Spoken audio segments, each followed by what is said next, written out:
Hello and welcome to the Daily News Simplified, the what, why and how of the newspaper analysis from a civil services examinations perspective. So today we are going to discuss the Hindu Delhi edition dated 24th May 2023. The important topics which are to be discussed have been displayed on the screen and the timestamping of the same has been provided in the description box below. So now let us begin our today's session. So our first topic for today's session is what is EU's carbon border adjustment mechanism? This topic has appeared at text and the context page in today's The Hindu Delhi edition. This topic is very important when it comes to the UPSC's examination because this topic has an intersection between two subjects. One is the GS paper 3 environment section because obviously this topic is dealing with the carbon emissions and related policies in order to tackle the climate change.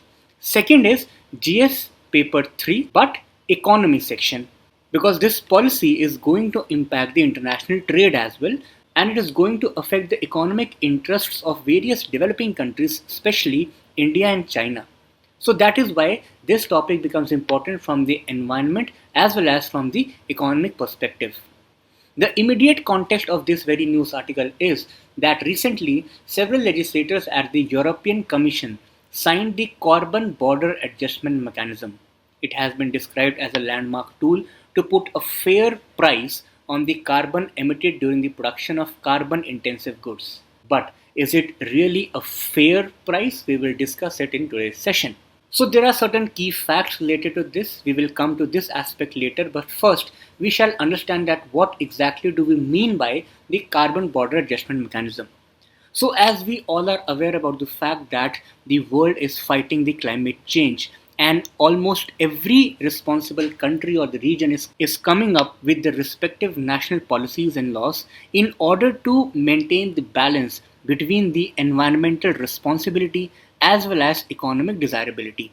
And hence we are still in a transition phase to develop certain policies and therefore for every policies there are certain noble intentions but again there are certain fallouts also, there are certain drawbacks also because we are still finding an ideal policy to deal with all these things.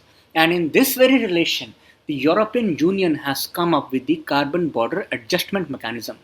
So how does it work? What are its advantages and what are the issues which have been raised by several developing countries against the carbon border adjustment mechanism? We are going to discuss all these dimensions. First of all, in order to understand the CBAM, we need to understand that what do we mean by carbon leakage. So try to think that what exactly is the carbon leakage. Just try to break this in two words, that is leakage of carbon. Let us take the example of European Union and from our context the reference of India. Okay.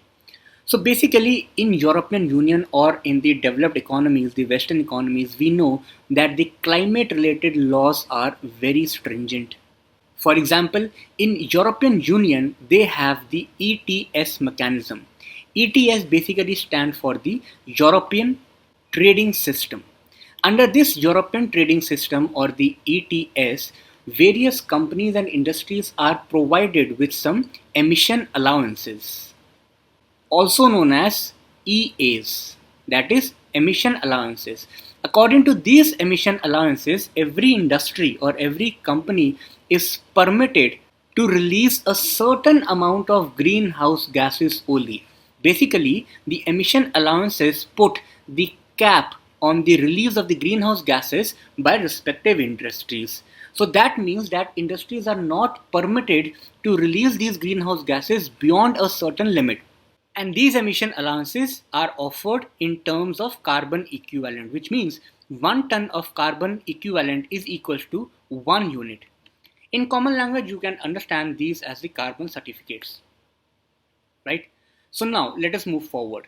So in advanced countries like European Union, where the climate laws are very stringent, there are certain caps on the greenhouse gases emissions by respective industries.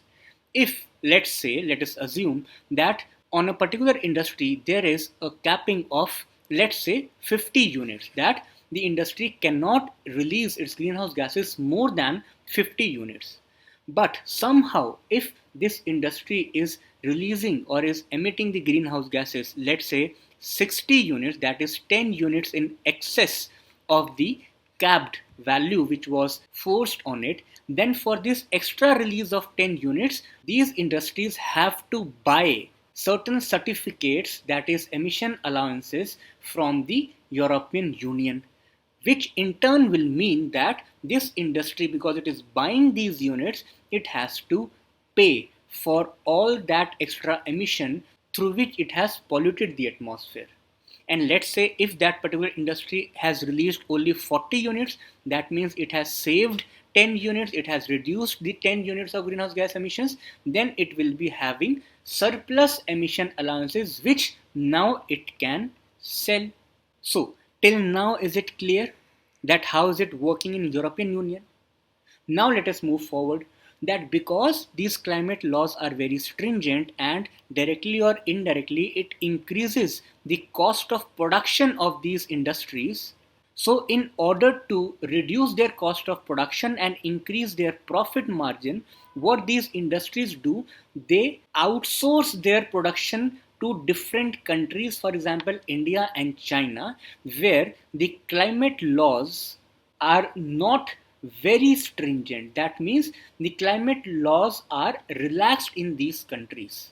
So now, because if the laws are relaxed, it will mean that they can reduce their cost of production, because now they do not have to comply with several formalities.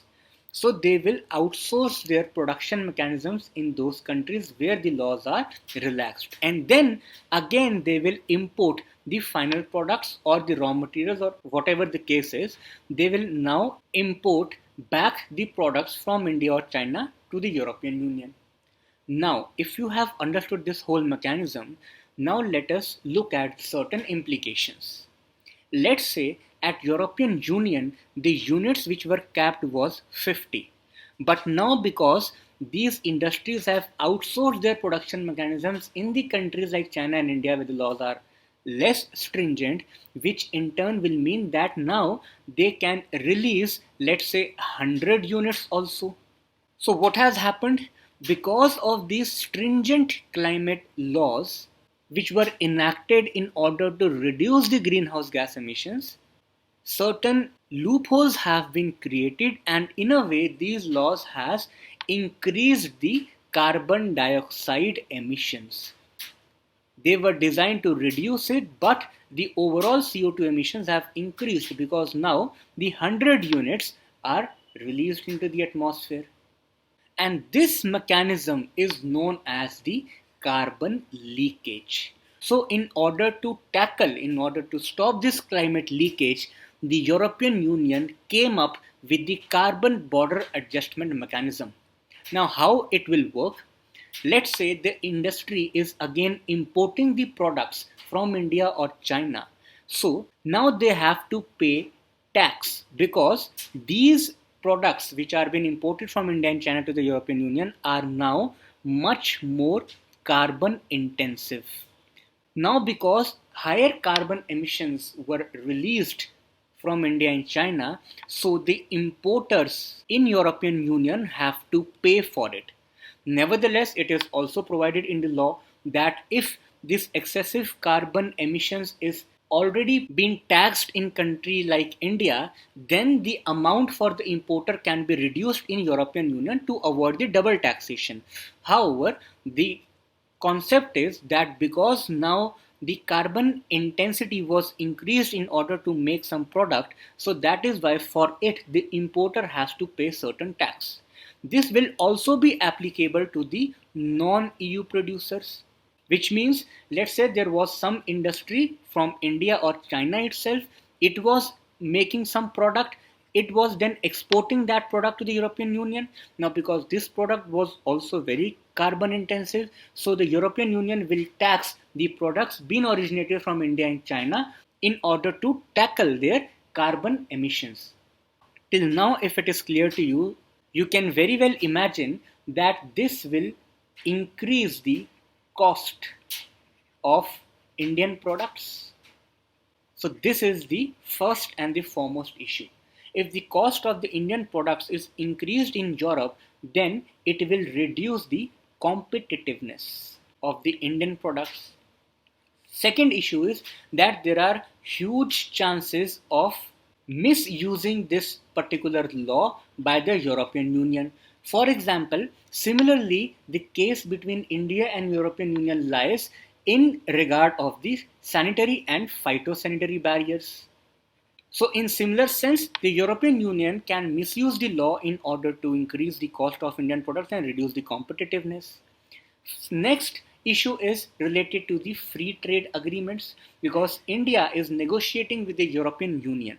Now what is this free trade agreements? Basically this means that European Union and India, if this free trade agreement is negotiated, it will mean that neither India nor the European Union will tax any product coming from each other's country. For example, if Indian product is going to European Union, so European Union will not tax it, and similarly India will not tax those products coming to India from the European Union.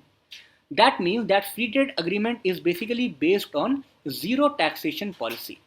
Now, if this FTA is based on zero taxation policy, and now because European Union is coming up with the carbon border adjustment mechanisms, which in a way will put certain amount of carbon tax also, so how these both things will be balanced?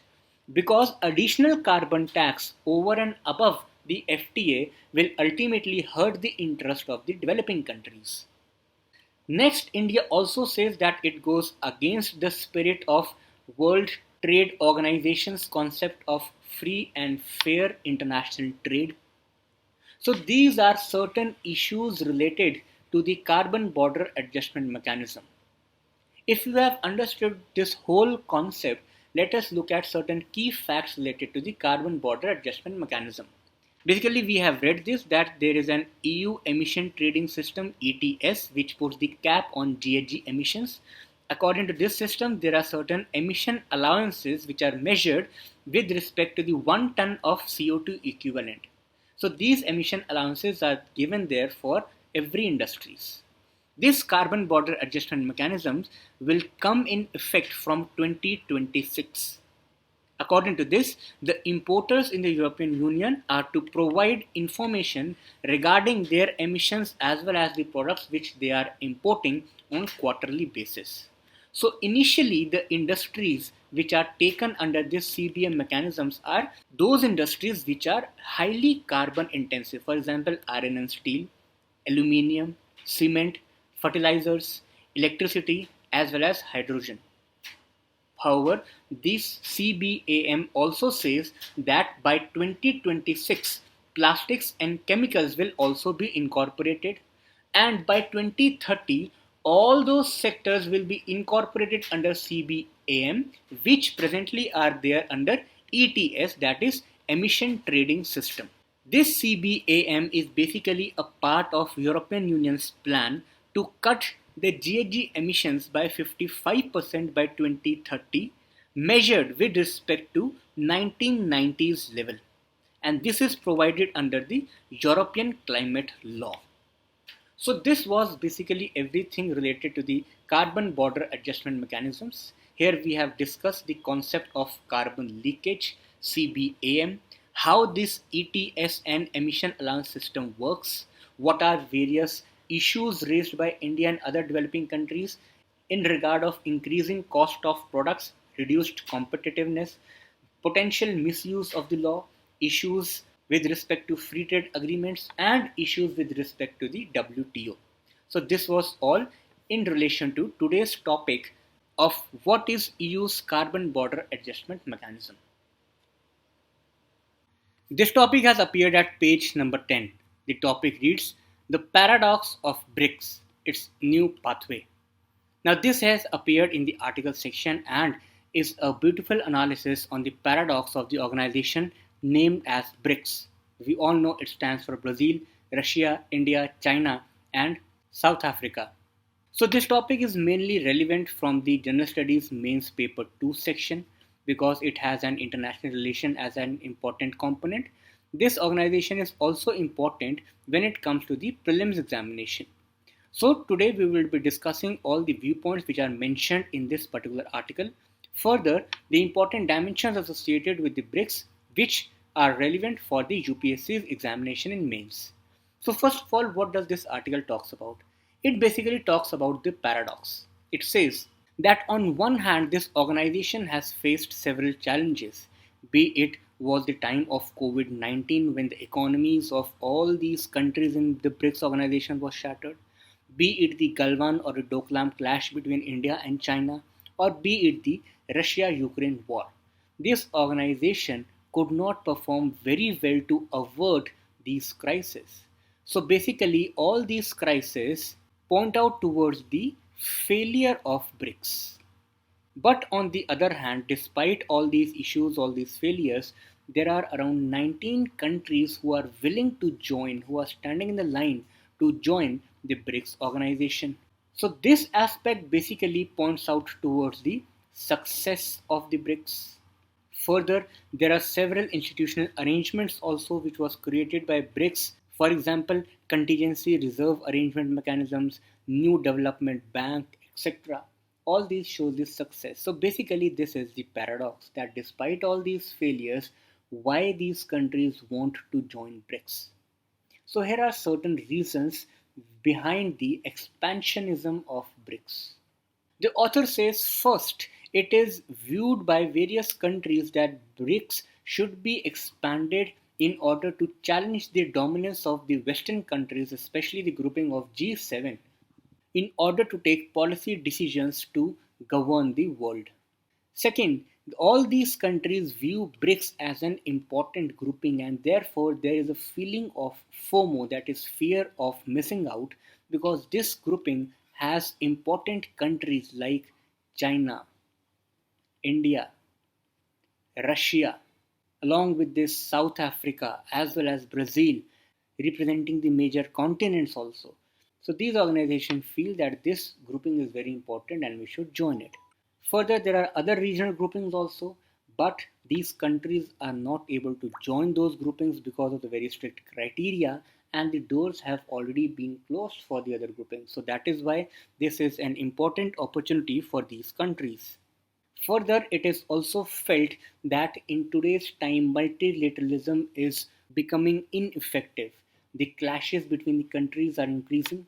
The regional groupings are taking place and making their own policies. Further, it was seen in the Russia-Ukraine war that multilateral organizations, for example, United Nations, could not avert the crisis. And therefore, all these countries believe that they should come forward and join hands in order to have a global South forum so that they can tackle the dominance of the Western countries as it was discussed in the first point. So these are certain reasons because of which these countries are willing to join the BRICS organization despite several failures of the BRICS. And this is where the paradox lies. In this regard, from the examination's perspective, we should understand that what are various challenges which are faced by the BRICS countries. First and the foremost challenge is the geographical separation, and these challenges are basically the reasons for the failures of BRICS. Geographical separation. If you see, countries like India and China lie in Asia. Similarly, part of Russia lie in Asia and part lies in Europe. South Africa lies in Africa and Brazil lies in South America. So basically, there is a geographical separation among these countries, which in turn leads to lack of connectivity. So, lack of connectivity as well as lack of people to people ties, continuous cultural collaboration, all these things have led to the challenges for the BRICS countries. Second is the political heterogeneity. If you see China as well as Russia, these countries have authoritarian form of government. On the other hand, other countries are having a democratic setup. So there is a political heterogeneity also. Then in this grouping there is a increased Chinese dominance. Now China we all know is dominating through economic as well as through military means, and therefore it goes against the principle of participatory decision making. There is a lack of mutual trust. For example, there is a continuous conflict between India and China on the international borders. Similarly, there is a territorial conflict between China as well as Russia. So there is a lack of mutual trust. Further, the post-Russia-Ukraine war have also created such situations in the global world order which is in a way acting as a hindrance towards the internal unity among the BRIC countries. So these are certain challenges which are faced by them. But in this relation, we should also see that what is the way forward for the expansion. So this author basically comes up with three criteria or three mechanisms in which the expansion can take place. One is the mega expansion, whereby most of the countries which are seeking participation should be inculcated in the groupings, taking the number to be more than the G20 number, that is more than 20 countries, that is 21, 22, etc. So this will be considered as a mega expansion. The second is that not to include all the countries but to include 10 most promising members, two each supported by the existing member. That is, existing member is the BRICS countries.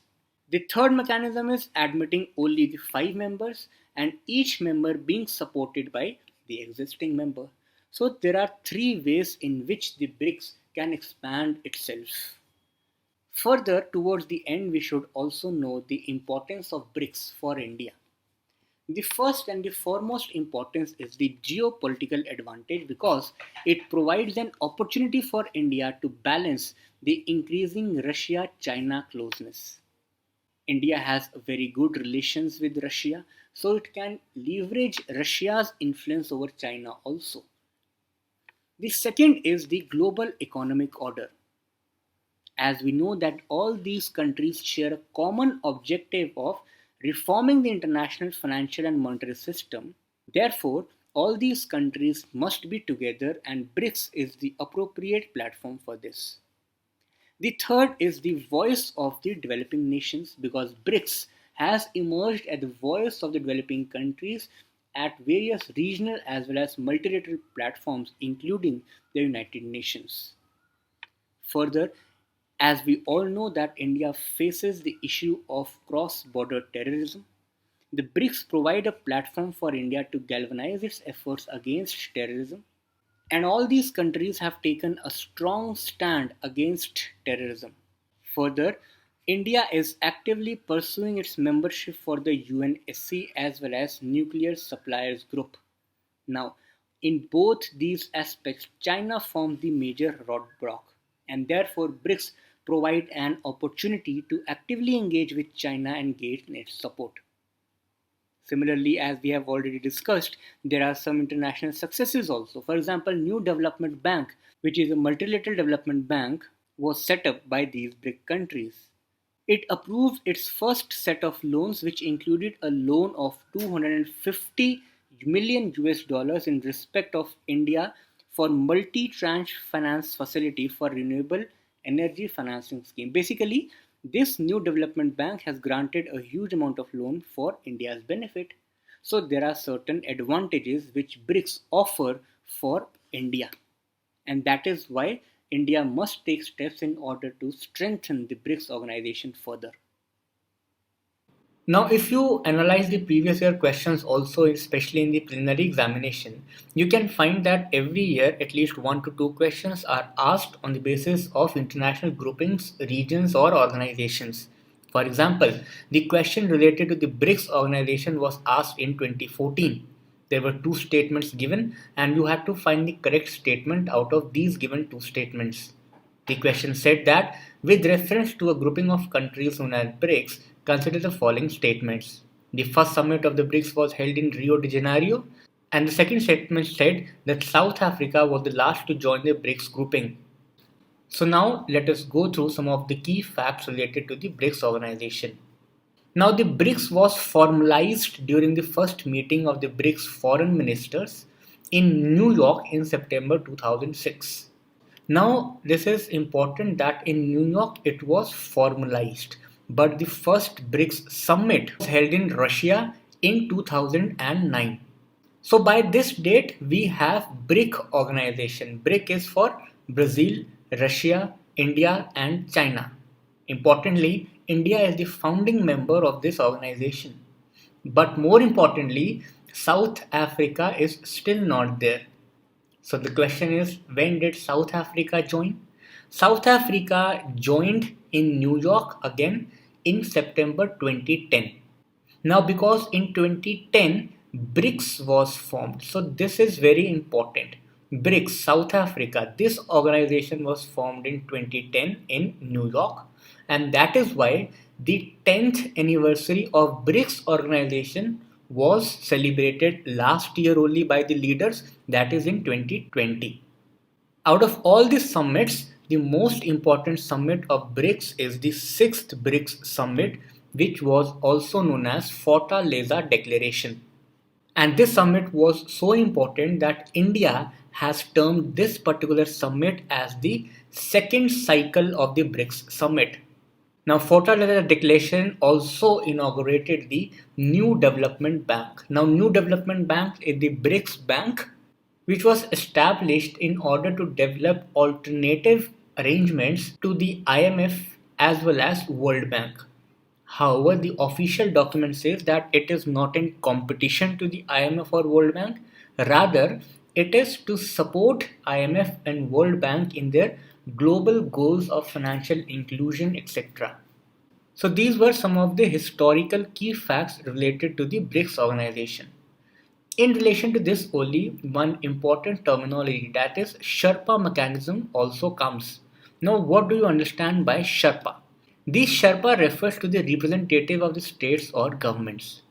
Whenever at an international platform, the countries have to negotiate or have to discuss certain aspects, they are represented by certain people. So, Sherpa are those representatives of the states and governments who lay out the preparations for significant global summits such as BRICS as well as G7. So, this is very important that Sherpa mechanism is in G7 as well as BRICS. Further, another important angle of BRICS organization is that recently there have been talks to further expand the BRICS also, and this grouping is known as the BRICS Plus. It is just the plan which aims to welcome more countries and enhance the economic conditions. China actively supports to start the BRICS expansion process and broaden the BRICS Plus cooperation. This topic has appeared at page number 10 as a lead article. The topic reads Justice that also makes a space for animal welfare. Now, the context of this very topic is the rights of the animal. When we talk about the fundamental rights being enshrined in the Indian Constitution under Part 3, we talk about the fundamental rights of the humans. But what about the rights of the animals? And therefore, in this context, this author has taken a specific reference of the Jallikattu festival, a local festival of the state of Tamil Nadu. And that is why in today's session we will be discussing all the important dimensions associated with this Jallikattu festival. There are certain important Supreme Court judgments, then there are arguments and counter arguments in favor or against of the Jallikattu. So we will be discussing Jallikattu topic from the prelims perspective. So first you should understand that what exactly do you mean by this term? What is the relevance of this particular term? This Jallikattu is a bull taming sport, and this sport is performed during the festival of Pongal in the state of Tamil Nadu. Now this Jallikattu this word has been made by combining two words from the Tamil terms, which is Sali and Kasu.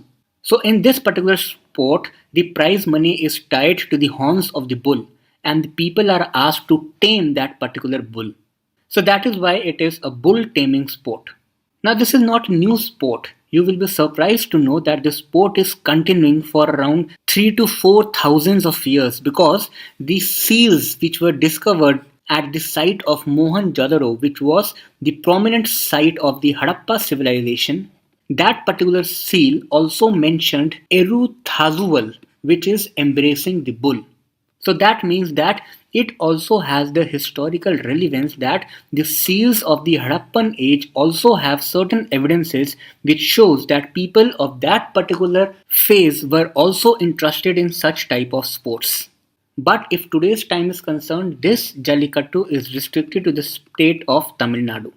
In other states, there are several different festivals or sports which are related to the animals.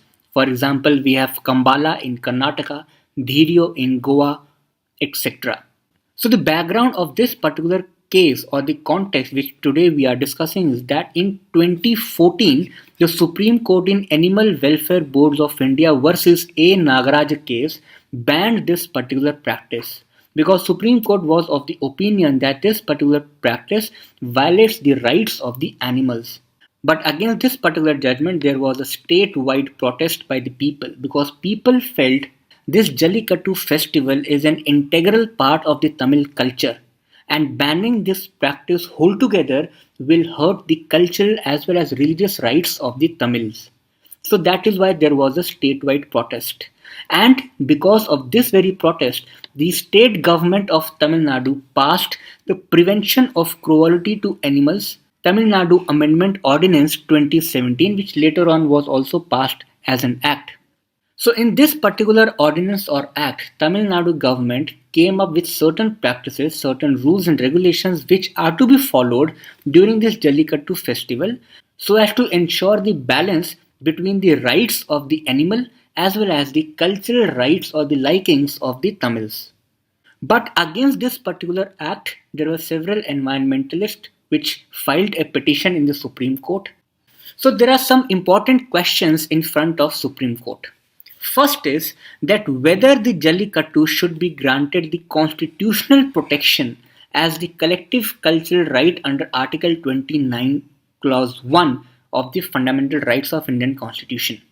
The second question is the ordinance or the act which was passed by the Tamil Nadu, whether this act protects the breeds of the bulls or perpetuates the cruelty towards animals.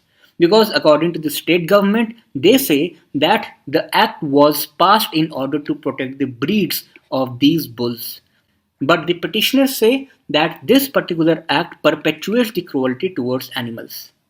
The third question is that whether the new Jallikattu laws were relatable to Article 48 of the Constitution, that is, Directive Principles of State Policy, which urges the state to endeavour to organize agriculture and animal husbandry on modern and scientific lines. And then the third question is related to the spillover effects. As we discussed, that in other states also there are certain festivals, there are certain sports bearing the cultural significance for the people of that particular state, which also involve the animal rights. So the question is that whether the similar laws in Karnataka, Maharashtra and other states could be taken under this category or not. So these are the certain questions in front of Supreme Court.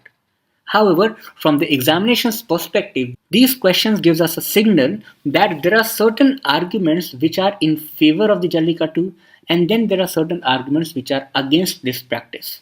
So that is why we need to ensure that we understand this debate properly. First, we will look at what are those arguments which are in the favor of continuing this Jallikattu practice. First, as we have discussed, that it is both the cultural as well as the religious event, and that is why they protect the fundamental rights of the people who are involved in this particular sport. Second, the government also says that this is a type of festival which extends beyond the confines of the caste as well as the creed, and that is why it protects the constitutional values also. Because this particular sport is not bound by certain social sectarian point of views, and that is why this festival is one of the means to promote equality. Further, the government also says that this particular sport establishes the historical identity of the local community, and that is why it is an integral part of the Tamil culture. And because the bull is involved in this particular sport, so the breeders of those bulls are involved. They nourish their bulls, provide equal respect for their protection and safety on moral, social and economic basis. So that is why it also becomes one of the important means to preserve the local strong breeds of the bulls in the Tamil Nadu. So these are certain arguments which are in favor of Jallikattu. Now we shall look at what are the petitioners' views, that is the arguments which are against this particular practice. The first and the foremost argument is that like every humans, every species has its own right. that few years back Uttarakhand High Court gave the living status even to the rivers like Ganga and Yamuna. So the concept of rights is evolving, and every species, including all the animals, also have their rights, and no other species has any right to violate the rights of some other species, and that is why the bulls cannot be used as a means for the entertainment of people. Because these petitioners say that during these sport events which involve animals, there are several practices which are carried out by the people in order to make the animals more violent, so as to increase the intensity of the entertainment which the people are enjoying at that moment. For example, in certain areas the tails of the animals are cut. In some other areas, spicy powders are put in their eyes or ears. So such practices violate the rights of the animals. The second important point is that because these type of sports sometimes becomes uncontrollable and becomes very dangerous, so there are huge number of deaths and injuries to the common people who are present there as a participant or as an audience. Further, some of the petitioners have also equated this event with the practices such as sati and dowry. Because according to them, the argument that certain practice is an integral part of the culture is not a very strong argument to continue some practices, because at some point of time practices like sati and dowry were also recognized as a part of the culture, but as the time changes the practices must also change. And the fourth argument is that the fundamental duty under Article 51A G also provides for the protection and improvement of the natural environment, including forest, lakes, rivers, and wildlife, and to have compassion for the living creatures. So, it is the fundamental duty of every Indian to have a compassion for the living creatures, and that is why also these animals must be treated with equal rights. There should not be any violation of their rights, and hence these practices like Jallikattu should be banned. So these were the arguments in favor of the Jallikattu and against this practice. So now you are the best judge. You have to understand that whether this practice should continue, and if yes, then on what grounds. Now, this topic has again appeared at the text and the context page. The topic is in relation to the Telangana Andhra Pradesh water dispute. So, by this topic, obviously, you have rightly guessed that the river which is there in this particular dispute is Krishna. So, though this whole topic discusses the historical evolution, that how does the dispute occurred and traces why still this dispute continues, but from the examination's perspective, we need to be aware regarding certain key facts related to the Krishna river system. So, let us have a look on those facts. So, first of all, Krishna is the second longest river of the peninsula that flows towards the east. It originates near Mahabaleshwar, an important tourist as well as the religious place. So it originates near Mahabaleshwar, and this is located in the Western Ghats. So most of the longest rivers which are flowing towards the east draining into Bay of Bengal have their origin in the Western Ghats. Now as far as the basin states are concerned, it is Andhra Pradesh, Maharashtra, Telangana and Karnataka. Coming to the important tributaries of the Krishna river system, as we know, there are two types of tributaries which are dependent on the basis of the flow direction of the main river, that is the left bank tributaries as well as the right bank tributaries. So important left bank tributary is the Bhima, Musi, Muneru, Palleru and Don. Important right bank tributaries are Venna, Koyna, Panchganga, Dudganga, Ghatprabha, Malprabha and Tungabhadra. Now as far as the comparison between the tributaries are concerned, Tungabhadra is the largest tributary and Bhima is the second largest tributary, which means that the right bank tributary Tungabhadra is largest and left bank tributary Bhima is second largest. Now obviously I understand that remembering all the tributaries of all the rivers is very difficult. So in order to remember most of the tributaries for most of the rivers, the best possible solution is to make this type of column and then to have a hand drawn map. This improves the pictographic representation in your mind, and these pictures stay in mind for a longer period. For example, here the Krishna river system hand drawn map is here. So if you see, this is the main river, which is the Krishna, flowing like this, and this is the mouth of the Krishna river. Now when it comes to the right bank tributaries, you can see that the important right bank tributaries are Koyna, Venna, Panchganga, Dudganga, Malprabha, Tungbhadra. When it comes to the left bank tributary, that is lying on the left side of the flow direction, we have Don, Bhima, Musi, Palleru and Munneru.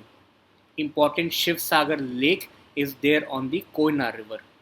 So such type of hand-drawn maps are very essential and very handy to revise the important tributaries of important rivers. So these were certain key facts related to Krishna river system. Now we shall also understand the dispute in brief. So this is just in order to have a brief understanding. However, in prelims it has been witnessed that the most of the questions are asked from the rivers and their tributaries, their origin, their mouth as well as their source.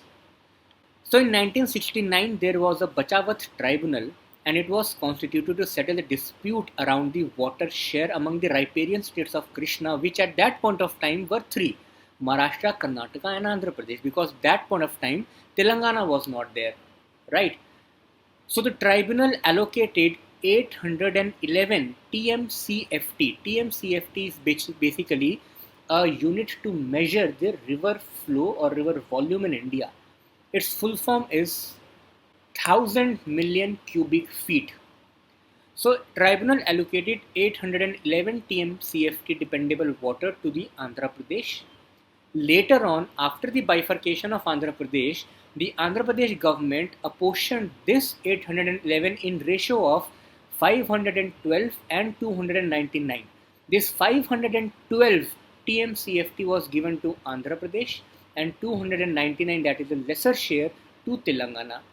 So this was the point, since when Telangana is continuously saying that the injustice has been done in relation to the water sharing with it. So in this regard, the center has convened two meetings of the Apex Council comprising the Union Minister as well as the Chief Ministers of both states in 2016 and 2020, but still the issue is not resolved. So this was the brief evolution of the dispute between Andhra Pradesh and Telangana. This was the hand-drawn map of the Krishna river system with its all important tributaries and certain key facts related to Krishna river system. So that was all for today.